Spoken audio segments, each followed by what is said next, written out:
7, 8월은 방학이고 휴가철입니다. 그런데 교회적으로는 오히려 7, 8월이 영성의 계절이잖아요. 그래서 교회는 더 바쁩니다. 각종 수련회가 거의 이 기간에 집중이 되어 있습니다.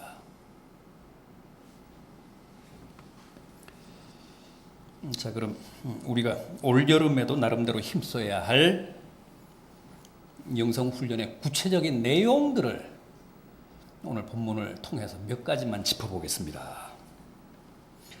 우리가 함께 본 4절 하반절 보면 신성한 성품, 그런 말씀 나오죠. 신성한 성품. 이게 무슨 말입니까? 영성이라는 뜻입니다. 우리가 흔히 쓰고 자주 쓰는 영성, 신성한 성품. 자, 신성한 성품, 즉 영성을 위해서 우리가 믿음에 뭘 더해야 하는지 그 목록, 그 품목을 한번 보겠습니다. 먼저 뭡니까? 덕입니다. 덕. 5절을 보십시오. 너희가 더욱 힘써 너희 믿음에 덕을, 그랬습니다. 믿음에 덕을 더하라는 겁니다. 그게 신성한 성품, 즉 영성훈련의 첫 과제입니다.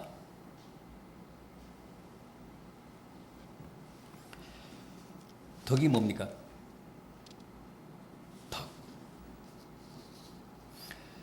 원어적인 뜻은 고상한 인격, 고상한 인품입니다.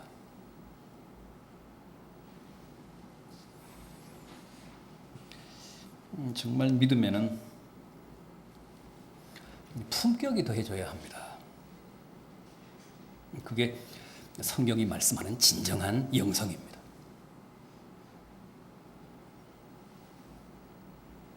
요즘 우리 한국 교회의 영성은 너무 천해졌습니다. 믿음이 다가 아니고 믿음의 덕을 더해야 하는데, 그래야 품위가 있고 그게 진정 영성인데, 그게 주님이 우리에게 기대하는 신성한 성품인데, 이 믿음의 덕이 결여가 됐습니다. 원래 우리 기독교는 참 품격이 있는 종교고 격조 있는 신앙입니다. 그런데 우리 한국에서는 너무 이게 천해졌습니다. 아주 천박해졌습니다. 완전히 딴따라가 되었습니다. 왜 그럴까요? 믿음만 강조하고 덕이 더해지지 않았기 때문에 그렇습니다. 그러니까 사실상 영성훈련의 기본이 안 됐다는 뜻입니다.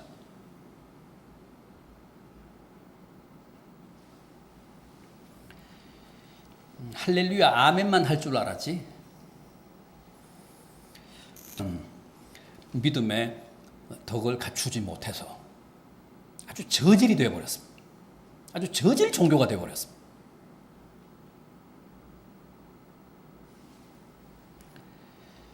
목사인 제가 봐도 민망하고 난감하고 부끄러워서 견딜 수 없는데 다른 사람이 볼 때는 오죽하겠습니까?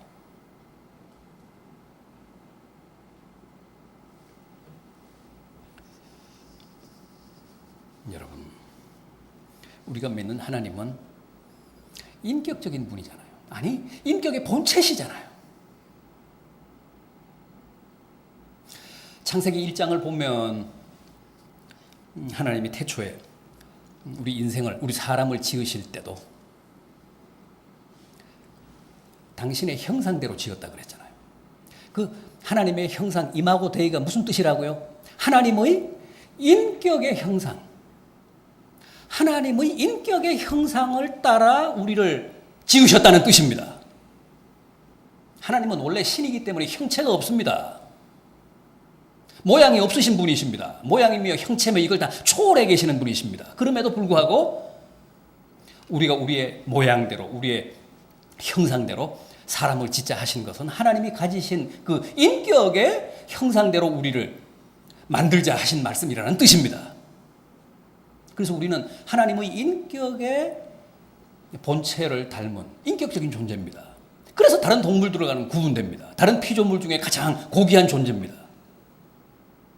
다른 피조물은 하나님의 인격의 형상대로 짓지 않았거든요. 우리 인간만 유일하게 하나님의 형상대로 지음을 받았습니다. 그래서 하나님의 인격의 그 본체를 닮은 인격적인 존재들입니다. 따라서 그 인격의 본체이신 하나님을 그 신앙하는 행위인 믿음에는 반드시 덕이 더해져야 합니다.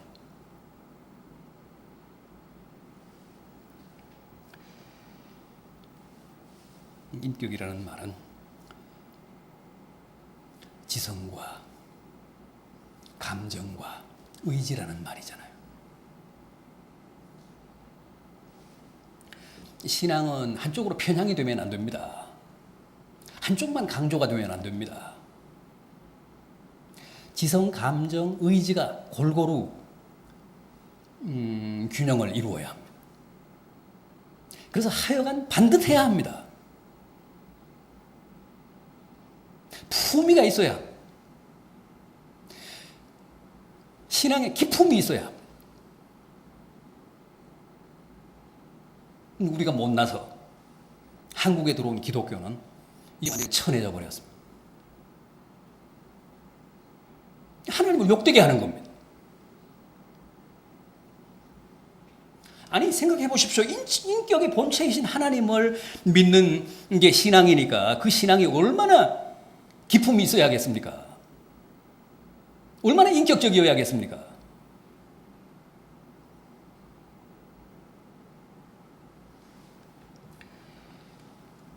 부디 올 여름에는 영성훈련을 받으실 때 어떤 프로그램에 참석을 하셔서 영성훈련을 받든 믿음에 덕을 더하십시오.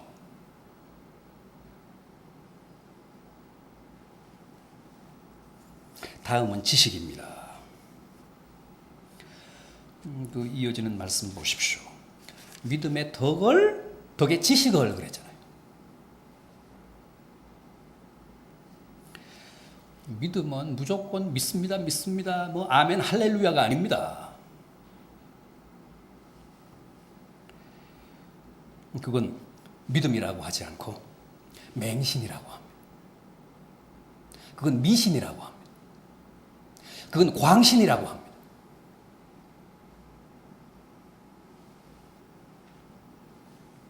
흔히 많은 사람들이 우리 기독교 믿음을 반지성적이라고 생각하죠. 비이성적이라고 생각합니다. 기독교 신앙에 대한 그런 인식 자체가 잘못된 겁니다. 우리가 잘못 가르쳐서 그렇습니다. 우리가 잘못 각인시켜서 그렇습니다. 우리가 무턱대고 믿으니까, 반지성적으로 믿으니까, 비이성적으로 믿으니까 기독교 신앙은 저런 것이다. 사람들이 그 기독교 신앙에 대한 고정관념을 그렇게 가지고 있습니다. 절대 그렇지 않습니다. 신앙은 뭐라고요? 신앙의 본질이 뭐라고요? 하나님에 대한 신뢰라고 했잖아요. 신앙은 하나님에 대한 신뢰입니다. 아니, 상대를 모르고 어떻게 신뢰합니까? 신뢰의 기본 전제가 뭡니까? 알아야지. 그래야 이 사람이 도둑놈인지 이 사람이 사기꾼인지 확인이 될 거 아니에요. 이 사람은 믿어도 될 사람인지. 믿음은 신뢰입니다. 하나님에 대한 신뢰. 그래서 하나님이 진짜인지 가짜인지 알아야 됩니다.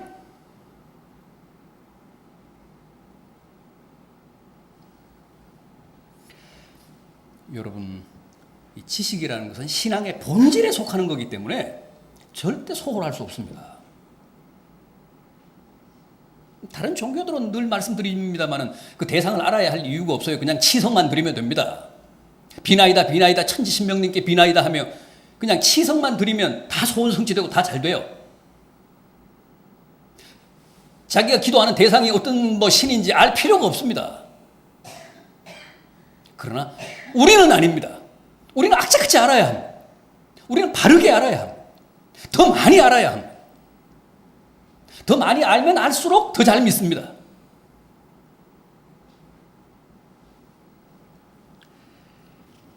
믿음은 신뢰라는 사실 꼭 기억하시기 바랍니다. 호세아 선지자는 이 백성이 하나님을 아는 지식이 없어 망하도다.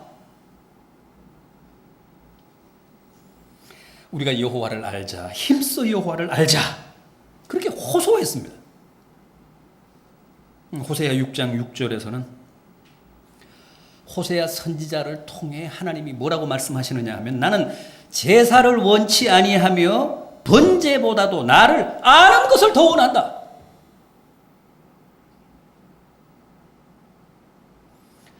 일단 나를 배우라는 겁니다.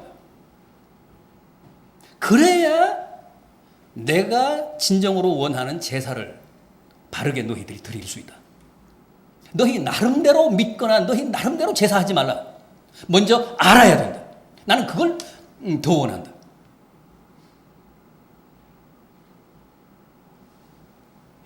그런데 우리는 신앙생활을 하면서 항상 종교의식으로 그냥 신앙을 때우려고 합니다. 하나님을 아는 데는 관심이 없어요. 그냥 예배 한번 드리는 걸로 신앙생활을 다 대신하려고 합니다. 그건 아주 잘못됐고, 그건 옛날 미신 섬기던 버릇 때문에 그렇습니다. 알 필요가 없거든. 의식에만 참석하면 되거든요. 그냥 치성만 드리면 되거든요.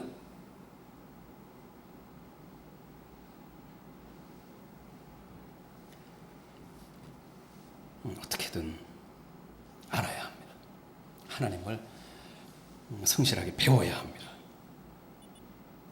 그래서 믿음의 지식을 더하라고 한 거예요.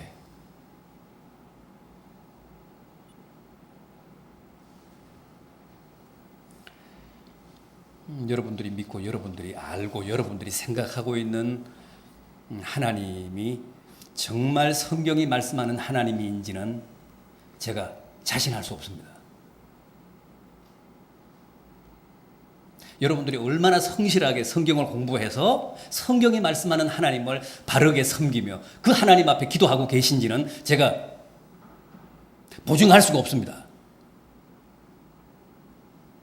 아마 우리가 그 섬기는 하나님은 엉뚱한 하나님일지도 몰라요.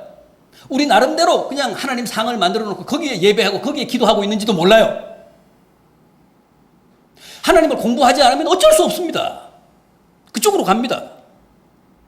그러면 기독교 신앙도 미신이야. 정말 기독교 신앙의 진수는 하나님을 바로 아는 데서부터 시작합니다.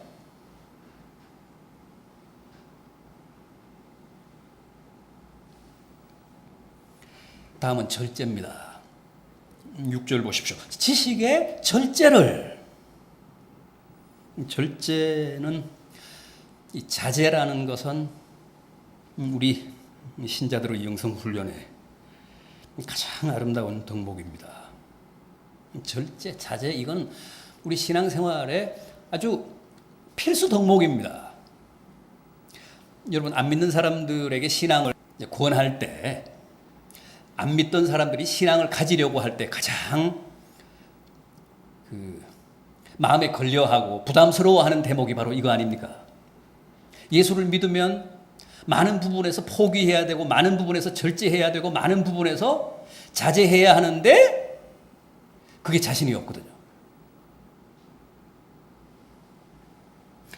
이 자제, 절제는 정말 우리 믿는 자들에게는 아주 현실적인 그런 과제입니다. 믿는 사람들은 자기 하고 싶은 거 다 할 수 없잖아요. 믿는 사람들은 자기 기호대로 살 수 없잖아요. 믿는 사람들은 참 많은 걸 희생하고 포기해야 합니다. 정말 절제하고 자제하지 않으면 신앙생활 못합니다. 자기 하고 싶은 거 다 하면서 언제 기도합니까? 자기 하고 싶은 거 다 하면서 언제 주님의 몸된 교회를 위해서 봉사합니까? 자기 하고 싶은 거 다 하면서 어떻게 주일을 성수합니까? 자기 하고 싶은 거 다 하면서 어떻게 11조 내면서 헌금합니까? 다 절제고 자제입니다. 안 믿는 사람들로서는 그 부분이 가장 두려운 거죠. 기독교에 입문하면 그렇게 살아야 되는데 자신이 없는 거죠.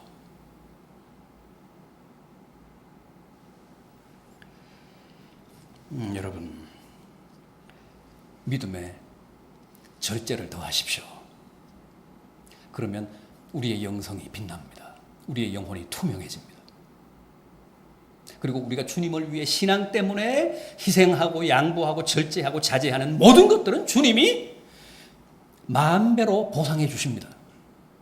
이 땅에서도 보상해 주시고 훗날 천국 가면 말할 수 없는 영화로 보상해 주십니다.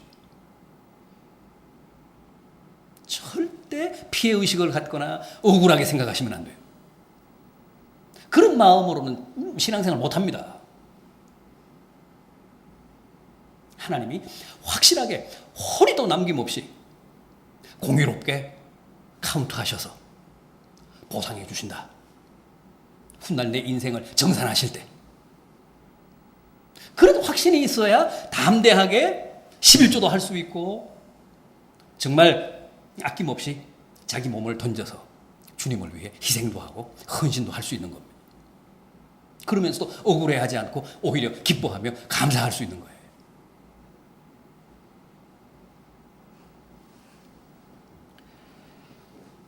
여러분,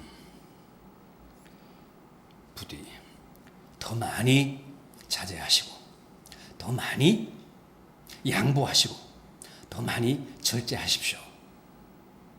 하나님이 다 알고 계시고 다 마일리지에 차곡차곡 챙겨놓으십니다.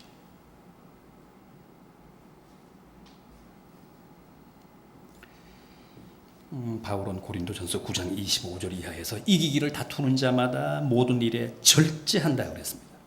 심지어는 자기 몸을 쳐서 복종케 한다. 바울의 절제 생활 한번 보십시오. 얼마나 처절합니까?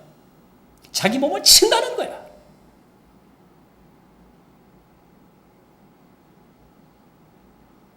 그러면서 놀러 가고 싶을 때 놀러 가지 않고 교회로 오고, 쓰고 싶을 때 쓰지 않고 11조하고, 더 자고 싶은데 자지 않고 새벽같이 일어나서 새벽 기도회에 나오고, 몸을 치면서 그런다는 거죠. 바울처럼 위대한 사도도 하물며 우리들이겠습니까? 허벅지를 꼬집으면서라도 잠을 이기고 욕구를 극복하고 더 많이 양보하고 조금이라도 더 절제하고 그렇게 사는 게 영성을 위한 삶이고 주님이 기대하시고 바라시는 참 그리스도인의 빛나는 삶이라는 거예요. 영성의 계절인 이 여름에 여러분들 이 영성 훈련에 좀 더 매진하셔서 영혼이 빛나고 여러분의 영성이 더욱 투명해지기를 진심으로 기원합니다.